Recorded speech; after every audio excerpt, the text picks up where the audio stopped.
Hi guys, welcome back to our channel. My name is Jess. If you don't know me, if you do know me, welcome back and welcome to what I read in January.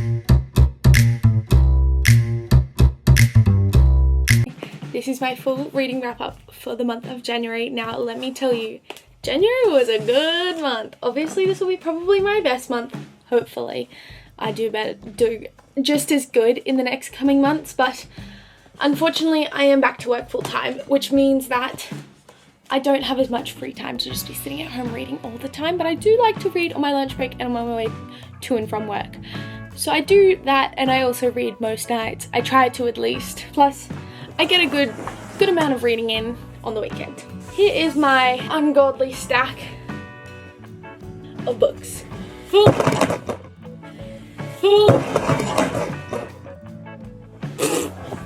Let's go through what I read. I do have my reading journal here with me, which I track all of my reading in, and I have like full reviews written down. First book I read was The Cousins by Karen M. McManus.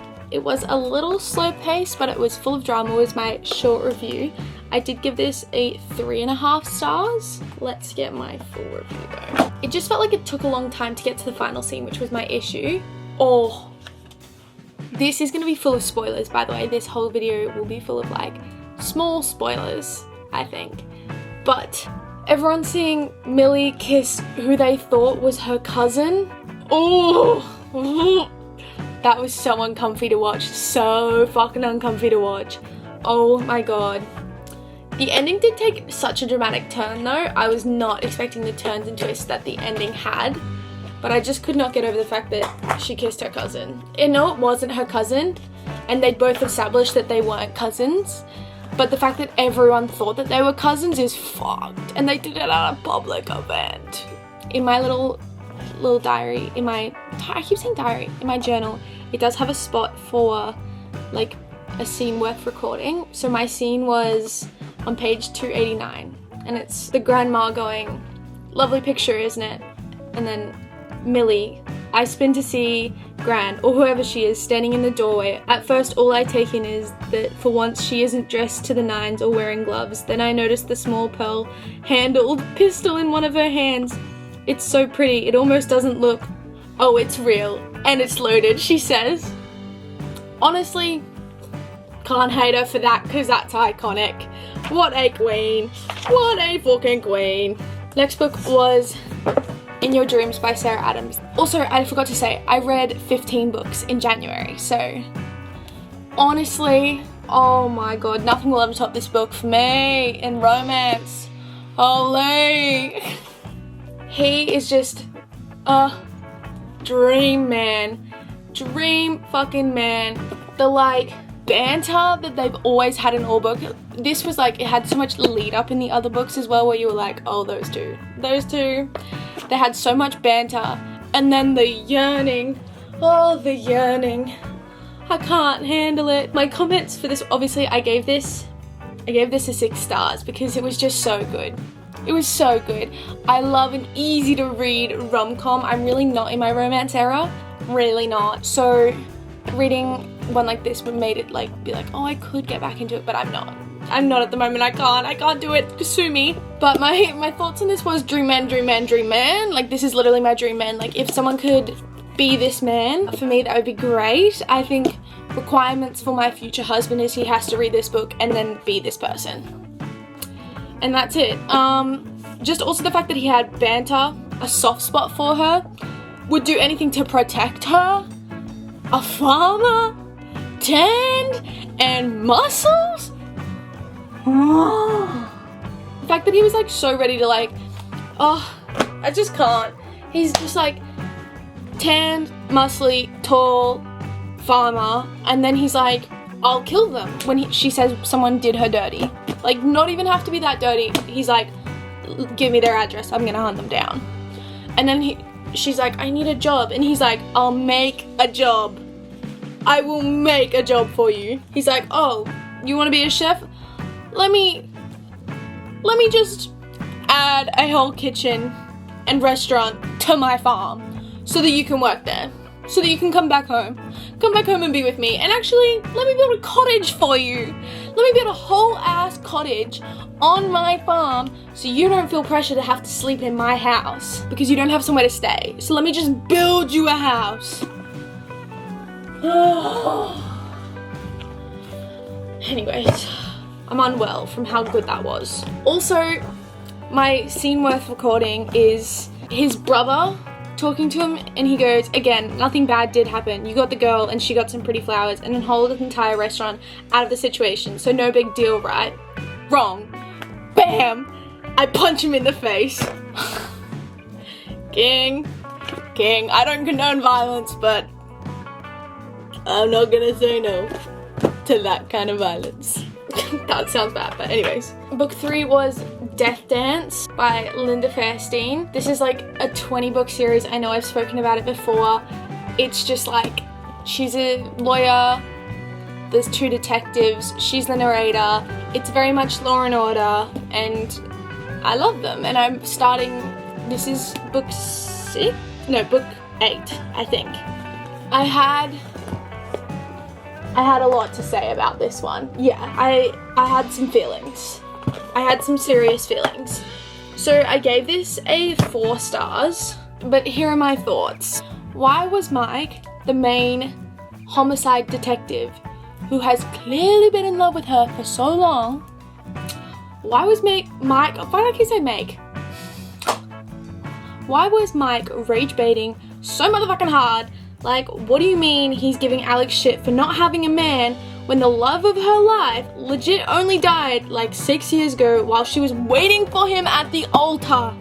When she's like, I'm here for you and want to help you through your grief, Mike is all like, you don't get it. You wouldn't understand. The fuck?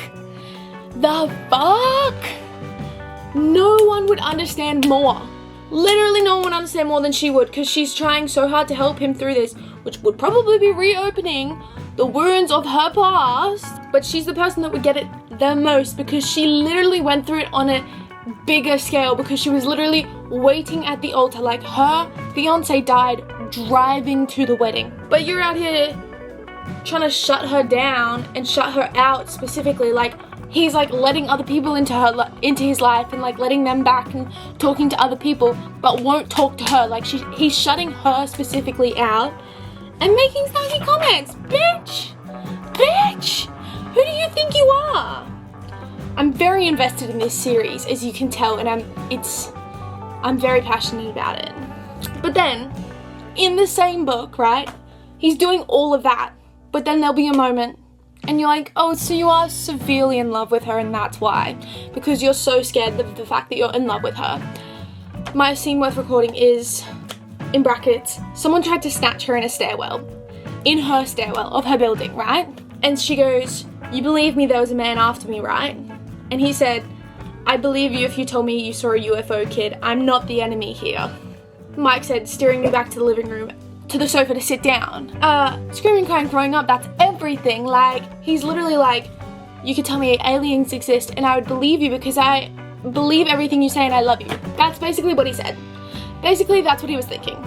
He's been in love with her. Also, my issue is I read the last book first in this series, so I know that they get together at some point, and I also know it's book 17, so I got a while to go. But I just know it, and so I see the little snippets and I'm like, oh, you're so in love. Even if I hadn't read that last book first, I would still be like, oh, you're so in love. Like, he has little nicknames for her and that, but then he does this, and he rage baits. And he's like, fuck no, I can't talk to you, you wouldn't understand, you don't get it. When she literally went through the exact same thing. Also, another scene, because I said one wasn't enough. Him literally saying, we're talking extenuating circumstances here, life and death, your life. I wasn't looking for evidence to use in court, Coop. I was looking for you. You're in love. You're in love. And I said, that's all I have to share. That's all I have to say. I read Vera Wong's Guide to Snooping on a Dead Man, which is the second book. I read it on my Kindle, so I don't have the physical copy, obviously. I also didn't do a full review on that one, I just did a little mini review. The end was very wild but wholesome. I didn't have much to say about it. I think I liked the first one better, but it was good. I gave it 4 stars. I just didn't have much to say, if I'm honest. Then I read Murder on the Marlow Bell. Murder on the Marlow Bell by Robert Thorogood? I don't fucking know. I'm not really good with the names of the authors. But I fucking love these series. This whole series has been so good. I'm waiting for the next one to come out. Hello? Please come out. This is number 4. This is the 4th one and second last one, I believe. At this point, obviously. It only just came out though. I gave this 5 stars. Honestly, every book in this series is a 5 stars. Judith Potts is my icon. I want to be her when I'm older. Like, that's literally what I aspire to be. Her exit speeches are just so good as well. Like, they're so funny. And doing that in the middle of a production, even more iconic. Like, this book, she literally did her, like, exit speech of being like, actually, I figured out who did it and let me explain to all you bitches how I did it. And who did it and who done it. And she said, this time, let me do it with a bigger audience. Let me do it at the local theater.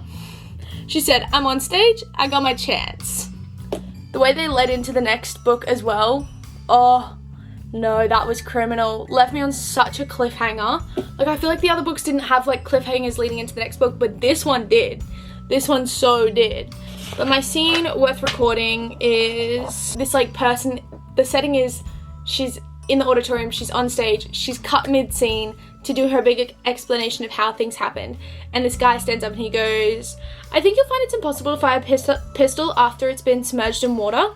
And she goes, the pistol in question was a Burst of Thunder 9 issued to the Argentinian army. They're waterproof. Do try not to interrupt. Like, what an icon. What an icon. Shut that dumb man down. Shut that dumb man down. I still stand by my statement. I love when old people investigate murder. They're just so fun and funky and fresh. Shutting down dumb men one murder at a time. Because that's literally what she's doing. On to the next.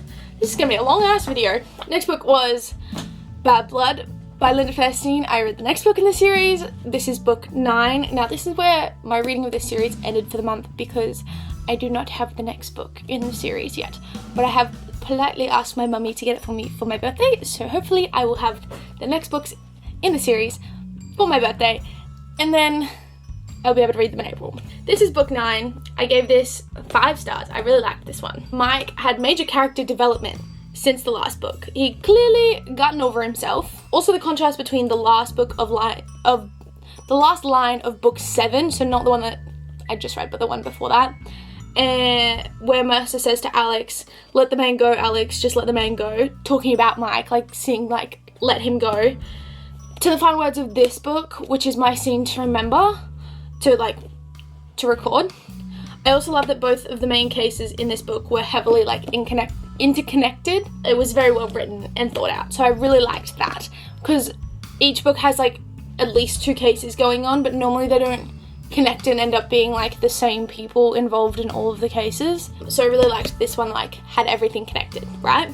My scene worth recording was, this is Mike talking. He said, what do you think, Mercer? I got the best seat in the house, don't I? The train rocked from side to side and Mike squeezed my hand again. They were literally on a train carriage. They were like, I think he was quite injured. He had like a broken leg and he was literally looking at Alex, the main detective. Not the main detective, the main lawyer. And he's like looking at her being like, what do you think? I've got the best seat in the house. Like, anyways, and then they squeezed her hand and then he finally came to his senses and I think you can see that he's in love with Alex, and that's the end. Then I read How to Solve Your Own Murder by Kristen Perrin. It was good, it was not great. Could have been shorter as well. I feel like I'm finding that like at the moment books just seem to be dragging scenes out a little bit. I gave it 3 stars. I did not write a full review on this one either. It had a dual POV, which I kind of liked the way that it was done because it was not a full dual POV. It was like the present time and then there were snippets from the grandma, the dead grandma's or great aunt or whatever she is, her like notebook, like her diary. And that was like the dual POV. It was like going back in time and like you kind of got what was happening as you read the diary and as they investigated, if you know what I mean. But it was good. It was not great. I don't know if I will continue to read this series. I was really excited because I thought I would love it. And I didn't really. Then I read The Tea Ladies. Again, I love when old people investigate crimes. I'm a sucker for it. I can't help it. I love it. I gave this a 4 stars. I thought it was really good. I thought there was nothing outstanding. The characters, again, iconic. Oh, people are just like iconic. They're never suspected when it comes to things, never suspected when they're like getting involved. Because then they also just play the like, oh, I'm just an old lady card, and I love it. But they're also just like hella delulu in their own ways. Like they're just like delulu that like they're not gonna get hurt, or that like getting involved is not gonna be like bad. It's just like iconic. And all of them had like different quirks, which I liked. It got a little confusing, I won't lie, at the start. I was a little confused on who was who. But I was the same with like the Thursday Night Club, so it's not a bad thing. Then I read another book on my Kindle, which was Passion Project by London Sperry. I gave this a 3 stars. It just took me a really long time to read it, and I think that's just because I'm not in a romance reading mood, but it also pissed me off. It hella pissed me off, if I'm honest. So my thoughts were, I get where everyone was coming from, being upset about Bennett shutting people out of their lives, but also did no one think maybe like about getting her some help? Like she was so clearly deep in her depression caused by grief, and they were all like, well, you shut me out, so I'm just like done, and like I'm gonna keep trying a little bit, but like, and like the only thing, like she was so severely depressed and struggling and not coping with her grief and the guilt that came with the grief of like what she, like her role in like the person dying, like in the boyfriend dying. And I was like, everyone being mad, oh, that she shut them out, and they didn't think, maybe she just isn't okay. Maybe she's not okay. Maybe we should try and do something to help that's not, let's pretend to set her up on a date with someone that we actually know because we think she needs a friend. And then get mad when she's willing to talk to a stranger about her life because he doesn't know the people. Well, she thinks he doesn't, because she's scared to talk to people in her life because she feels so guilty because she's got this grief and this depression and this guilt. Like, how did they not see, like, why did they not go, maybe professional help will be the first option. Let's go with professional help first. Like, why was that not their first thought? Why was their first thought, let's set her up with this person. Let's put her on a date and think, yeah, she'll be fine. The love of her life died, but she'll be fine. Go on this date. I was angry for her and the way she was treated, because that's just, it's not fucking okay. It's not okay. Also, the fact that he was like, he went along with it as well. I'm not okay with it. I'm not okay with it. She was done wrong. She was done wrong. And then she had to be the one to go about and apologise to everyone when they all treated her poorly. My scene worth recording though is her saying, now the only thing I'm passionate about is making it from one moment to the next, which is just so real. If you've ever struggled, you get it. But she was just so, like, saying something like that out loud. How did her friends not see that she needed help more than conning a friend into going on a date with her? Like, how did they not go, she needs clinical help? It actually makes me so mad. Anyways, it's fine. It's just a book, it's a fictional book. It's a fictional book, they're not real characters. The next book that I read was The Naturals by Jennifer Lynn Barnes. I can't believe it took me so long to read this book. Oh my god. I literally loved it. Love. I gave it a 5.5. It was so close to being a 6. It honestly could be a 6. Loved it so much. So freaking good. This is what I'm talking about. This is what I want. I love a little YA book. I'm a big fan of YA books. And I'm like, I love a bit of crime, a little bit of crime thriller with a little subplot of romance. Like, that's fun. With a subplot of like, ooh, he's kind of cute. Yeah. And the ending, holy. Talk about unsubs submit themselves into the investigations. She said, let me be part of the FBI. Spoiler alert. She said, I'm gonna be part of the FBI.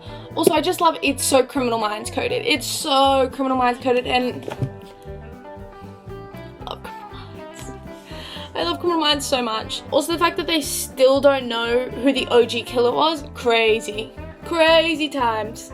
That is crazy times. Dean, huge smash. Smash. I love a brooding man with a soft spot for, like, and like a bit of a sad past. Like, that's just like a recipe for me to fall in love, is a brooding man with a soft spot for the female, like the main female character, and a sad past, like a hard past. Like, it's giving Conrad Fisher, and that's just like, everything I could want. That's all I want in a book. In a love interest, that is what I want. Brooding man, soft spot, bad past, and also like bit like muscly and big and like protective. Love to see it. Love to fucking see it. My scene worth recording was Dean asks, "Do you know how to shoot?" He asked me. I shook my head. Dean loaded one of the guns and tucked it into the waistband of his jeans. I don't know, something about that scene was hot. Smash! But yeah, really, really freaking good. Really freaking good. Then I went from that, I was on such a high, and I read another book on my Kindle that destroyed me. You guys may have seen, I posted it on my YouTube shorts and also my TikTok, my reading vlog for it, but I read The Last Letter by Rebecca Yarros. Holy fuck. 5 stars because it was so good. I also think like if a book can evoke that much emotion in me, 5 stars. Always gonna be 5 stars. But like what the fuck, who would write something like that? Like what is wrong with you? Why would you write something so fucking sad? It also is so well written that it makes it so much worse. Like it makes it so much sadder because it was so well written. I could not stop crying. Like I genuinely could not stop crying. I was hysterically bawling. And then I cried some more. Like I stopped crying and then I cried some more. And then I told mum the story the next morning of what it was about, and then I cried some more. Like I genuinely could not stop. It was so sad, like so fucking sad. Also, the scene worth recording is, it's okay, don't be sad. Tell Mum and Maisie not to be sad either. He took several laboured breaths. I get to see Uncle Ryan. Oh my god, I can't breathe. Like that's awful. That's a 7-year-old kid said that. Like an 8-year-old kid said that, dying. What the fuck? Who would do that? What the fuck? Moving on because what the fuck? To nobody's surprise, I read the second book in the Natural series. Again, 5 stars. I think this whole series will be a 5-star series for me. I did pull the ending from the second that the killer was introduced, but it being 3 killers I did not expect. But the second he was introduced, the second that motherfucker was introduced, I was like, oh, it's him. It's him. It's gonna be him. And then every time they kept introducing another killer and being like, oh, we found him, it's this guy, he killed one of them, he killed them, I was like, what? It's not the guy that I thought it was? And then in the end it was. And I was like, I'm a fucking genius. I'm a fucking genius. Put me in the FBI. I want to be in a BAU because I'm reading people's minds. I'm understanding what they like. But Dean and Cassie finally being together, smash, smash. So exciting, so exciting. I'm so happy that it happened. It happened in the way that it did. The ending as well with them getting approved for active cases, finally, but it's leading us into the next book really well, which I haven't read yet, but it's gonna be definitely read in February for sure. My scene worth recording is when Agent Sterling had removed her jacket. She dislodged her shirt slightly. It gapped in front, giving me a view of her skin underneath. There was a scar just under her collarbone, a brand in the shape of a letter R. Whew, I was like, that moment I was reading at work before work started. I'm sitting at the desk out the back and I've gone, not realizing that I fully gasped out loud, like fully gasped out loud. I was genuinely in shock. I was like, oh my god, oh my god, oh my god, oh my god, oh my god, oh my god. If you've read the books, you understand what that means. If you haven't, sorry. Also, Dean declaring his love to Cassie after she almost died. King shit, took him long enough. Took him fucking long enough. Then I read Scene of the Crime by Linda Lee Plant. I don't know how the fuck say her last name, Plant. I gave this one a 4 out of 5 stars. New series plus new author. I'm hoping it becomes a series. This is obviously the first book. They haven't set it to series, but also this says introducing CSI Jessica Russell, so I'm assuming it's going to be a series because all of her books are like series. I do have 6 books by this author now because I did like the writing. There are a lot of plot lines though that were happening in the investigation. Like there were so many different subplots that happened of like people that were thinking it was, that they definitely could have shortened that a little bit. But to be fair, there was a lot of criminals. Like, they were doing all this criminal activity. Like, every single one of the people that they were like, I think it was you. It could have been you. You were involved. They hadn't done it. But they definitely had been committing crimes. So fair. I say fair. The character development from Jess and Gov also really good. I think that was good. Gov definitely, he needed that character development because I really didn't like him to start with, if I'm honest. But the ending made it so the ending made me so freaking mad. Because what do you mean she got away with it? I guess to continue defending criminals as her job? She said, I'm a criminal defense attorney. I may have killed my husband, and gotten away and had all of his money, but I'm not going to jail and I'm going to get away with it. I'm going to continue to be a criminal defense attorney and defend criminals when she's literally one of them. She's one of them. To go along with that, the final page of the book was my scene worth recording. She had seen enough. This is talking about Jess. She'd seen enough and left the court, unable to accept that Michelle DeClercq had gotten away with murder, but the reality was she had and pocketed the $1 million life insurance payout, along with some rough-cut diamonds. What the fuck? Then I read My Grandfather the Master Detective, which was pretty good. I really actually did like it. I gave it 4 stars. Grandfather was an icon. He was just an icon. Again, I stand by my statement. I'd love when old people investigate murders. It's just really good. Like, they do it so well. The way he instantly could see through every story as well. He was like, he'd hear a story and he's like, no, all your theories are wrong. There's flaws in that, there's holes in that. Let me tell you what actually happened. Then him figuring out the stalker and putting him in an arm hold. Icon. He said, I'm a weak little old man, but don't mess with my fucking granddaughter. What a strong king. Just, he was so wholesome. It was such a wholesome book. Also the fact that she just like was constantly like, she'd get these stories and then go visit him and like share the stories so that they could have like this little thing between them. Also crazy ending with the fact that like, it was also the same person that killed her mum. Wild. And that he'd been with him, the grandfather, for so long. But my scene worth recording was page 330. It's the stalker being like, ow, that hurts, my arm, it's breaking. And the grandfather literally going, a Japanese jiu-jitsu technique popular in the Victorian England. Holmes used to call it the baritsu. Whether he mastered the arm lock is uncertain though. Like, he's just spitting facts while he's got this guy like in immense pain. And he's like, quit it, you old man, you'll regret this later. And he was like, don't bother trying to escape. I've got you completely pinned. Like, so unfazed. My unfazed king. But what a wholesome man. Then my final book of the month was You'll Be the Death of Me by Karen M. McManus. My 5th book by Karen M. McManus.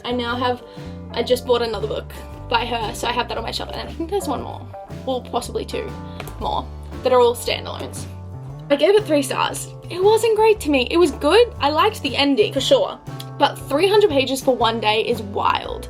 I get multiple perspectives, like it's not even dual perspective, it was 3-person perspectives. So the multiple POVs definitely slows a book down because you kind of relive experiences from their POVs, which you kind of need. Like, I like that, but it definitely slowed it down. But like 300 pages for a single day is crazy to me. That's crazy. I'm sorry, I was sitting there and I was like, how the fuck is it not the afternoon yet? Like, how have we not gotten to the afternoon of the day? They're like, people are at lunch at school, and I'm like, what? I feel like we're 7 days in. Also, why do I keep reading books that don't have a satisfying ending? Like, where one of the criminals just like, don't get caught and get to go on with their lives, because that's what happened in this one as well. Like, what do you mean she got to keep her teaching registration? She didn't get fired. She had an affair with a child. She tried to kill another one. Well, she tried to kill both of them. Oh, and then the ending. It needs a sequel because I need a follow-up. Because what do you mean that was the ending? Oh, it was so unsatisfying. My scene worth recording was Ivy saying, we're going scorched earth right at the end. It was the last line of the book. As she should, because what the fuck? What the fuck? And I need a part 2. That is 15 books down for the year as of February 1st, well, as of February 1st, it is February 1st when I'm filming this, and I have read an entire book today, so we are 16 books down, but that is, you'll see that in next month's book wrap up for the month, but I'm really happy with that month. Honestly, a pretty good reading month. Like, I didn't really have too big of letdowns with the books, so I'm very happy with that, and I really enjoyed myself, and I'm gonna be honest, my goal is to read now 15 books a month, which I know I will not, but it's a goal. If I do read 15 books a month though, that means I'm reading 180 books in a year, and that's just crazy. That's wild. Seeing as my goal is 52, and one week I read 5 books. Actually, one week I read 6 books in a week, and my goal is to read a book a week. Wild. wild. I'm gonna wrap this video up here because I've been talking for 40 minutes. Yeah, this is gonna be a big video to edit. So I'm gonna wrap this video up here. If you did make it to this point in the video, thank you so much for sticking around. Comment down below the stack of books emoji, and don't forget to like, comment the emoji down below, subscribe for weekly videos every Friday, and I'll see you guys next week in another video. Bye!